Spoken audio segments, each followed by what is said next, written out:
Hey there, this is Teagarden with episode 68 of the Unveiled podcast. Thanks for joining me. I've been learning lately through both experience of my own in my own marriage and through a lot of the reading that I've been doing. There are essential ingredients to all relationships, and one in particular has really been standing out to me, especially in my experience.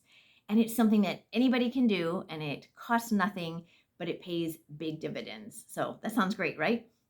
So, in thinking about this subject of ingredients, I led my thinking to baking because that's how my brain works. And I was thinking, what if you tried to bake a cake without an essential ingredient like flour? It would look a whole lot different than a normal cake. You have to have some kind of flour, even if it's gluten free. If you baked it without sugar, it would taste a whole lot different than a normal cake. There used to be this bakery near us called Flour, Butter, Sugar, which I thought was a totally weird name, but it pretty much summed up everything that they sold there. If you're going to put those three ingredients together, something yummy is bound to come out. Well, relationships, I found, have those essential ingredients as well. And without the essentials, the relationship will just slowly degrade, kind of like a bicycle sitting out in the rain. So, what is this essential ingredient that I'm alluding to for today? It's time. We never seem to have enough time. But ironically, everybody has the same 24 hours every day.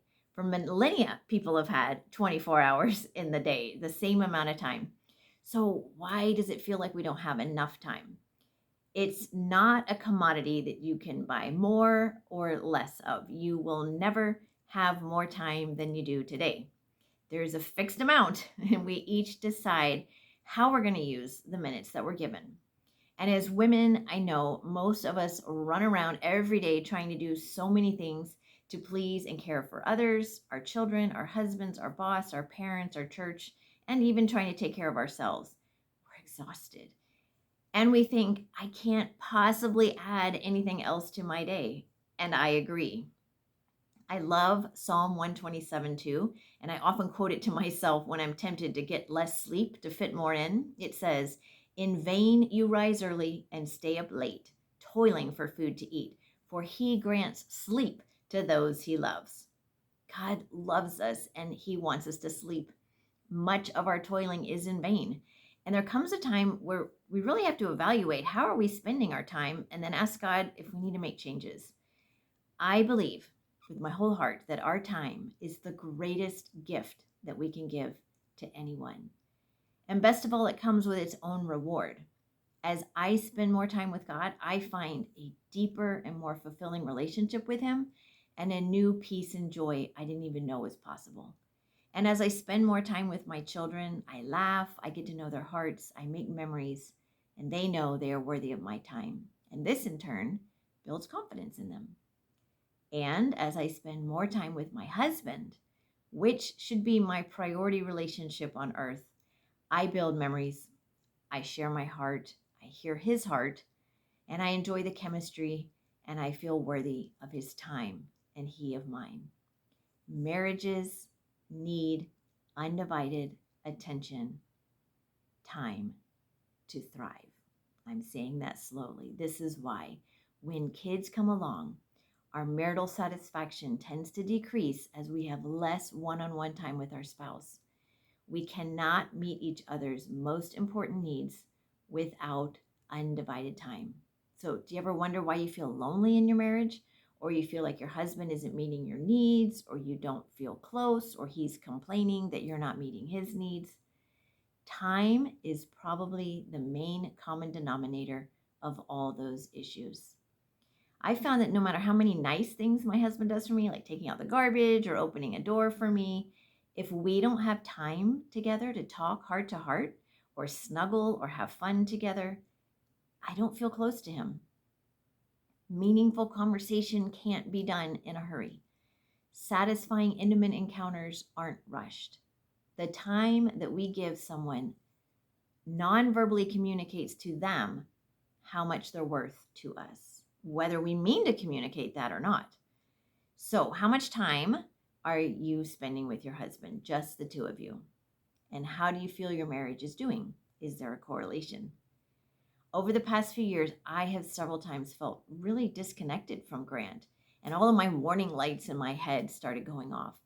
And each time we've chosen to make more time for each other. And within a few weeks of focused time together, I'm amazed. I feel so much closer and more satisfied with our relationship. It may not solve everything, but it's getting it on the right track.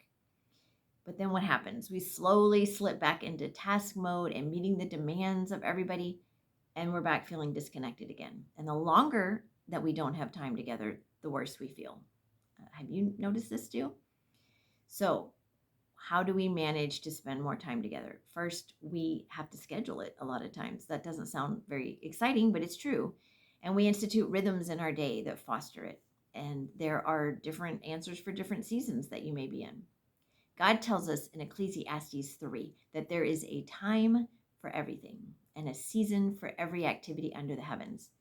And it goes on to give a list of things in life that are times and seasons for, which we all go through.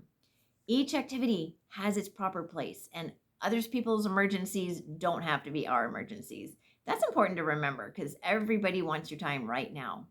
But keeping your priorities straight can also help. God first, husband second, children third, everybody else after that. So think about it. Have you or your spouse slipped into letting the children's needs come first, or your bosses, or the church? It's easy to do. So maybe it's time to reprioritize. Sometimes it means giving up an activity or two for a season while you rebuild your relationship. So here are just some practical ideas for spending more time together. You can hire a babysitter or swap babysitting and date nights with another couple. You can put your kids to bed earlier and then have some quiet alone time in the house. Schedule fun activities on the calendar. I find it helpful to plan things like a month out because in my head, it always seems like there's going to be more time next month than there is this week or next week. You can put a movie on for your kids and then go spend some time together in another part of the house. You can meet your spouse for lunch if they don't work too far away or you don't work too far away. Take walks together, do a hobby, read a book together. You can make a bedtime or early morning routine that includes time together. Pillow talk, breakfast, prayer time. You might want to cancel some child or adult outside activities and replace that time with activities that you can do together. If you prioritize your marriage, you'll find it easier to find time to spend together because it really comes down to priorities. And if you don't enjoy time with your spouse right now, which can happen, commit to it anyway and see if over time it doesn't become more enjoyable. It may be hard at first, but focus on meeting each other's needs and having fun and really listening to each other. Now, time isn't the only essential ingredient, but it is a big one, and it's a great place to start. According to marriage expert Dr. Willard Harvey, it leads to romantic love. So you can try it. Remember how much time you spent together when you were dating? Even if you were apart, you probably talked on the phone for hours like Grant and I did, living in different states. Those were the days. And as I once said to my husband, the reason I married you is because I want to spend time with you, duh.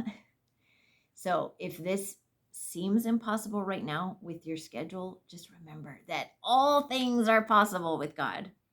This week, evaluate how much time you actually spend, just the two of you, relating together.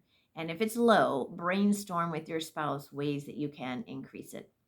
And if you need help making this happen, we are working with a group of couples that are working together to make their marriages awesome this year. We're holding each other accountable and helping this to actually happen.